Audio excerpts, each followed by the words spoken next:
দক্ষিণ আফ্রিকায় প্রবাসীদের উদ্যোগে ঈদ মিলন মেলা ও পিঠা উৎসবের আয়োজন করা হয়েছে। সামাজিক সংগঠন মুন্সিগঞ্জ বিক্রমপুর অ্যাসোসিয়েশনের উদ্যোগে এই আয়োজন করা হয়। সংগঠনের ৫ম প্রতিষ্ঠা বার্ষিকী উপলক্ষে জোহানেসবার্গের ইউজেক হকি ক্লাবে হয় অনুষ্ঠান।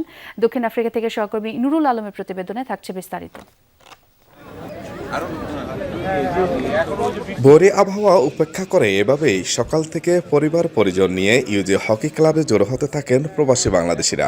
উদ্দেশ্য প্রবাসী একসঙ্গে ঈদের আনন্দ ভাগাভাগি করা। আয়োজনে ছিল শিশু কিশোরদের দৌড় প্রতিযোগিতা, নারীদের বালিশ বদল আর মিউজিক্যাল চেয়ার খেলা। এসব আয়োজনে দারুণ উৎসাহ উচ্ছ্বাসে মেতে ওঠেন সবাই। অনুষ্ঠানের সবচেয়ে বড় আকর্ষণ ছিল দেশীয় পিঠাপুলির মেলা। ঐতিহ্যবাহী বিবিখানা, পাটিসাপটা, বাপা পিঠা আর তালের পিঠা উপভোগ করেন অতিথিরা। প্রবাসে এমন আয়োজন পেয়ে খুশি সহস্রাধিক মানুষ। তাদের আশা প্রতি বছরই যেন এমন আয়োজন হয়। সব বাঙালিরা যখন একত্রিত হই তখন আর মনে হয় না প্রবাসী আছে। পরিবার পরিজন রেখে একা একা থাকি, যখন এরকম অনুষ্ঠান হয় সবাই একসাথে থাকি, অনেক ভালো লাগে। এবার নিয়ে পঞ্চমবার আমরা এই প্রোগ্রামটা করলাম, ঈদ পুনর্মিলনী।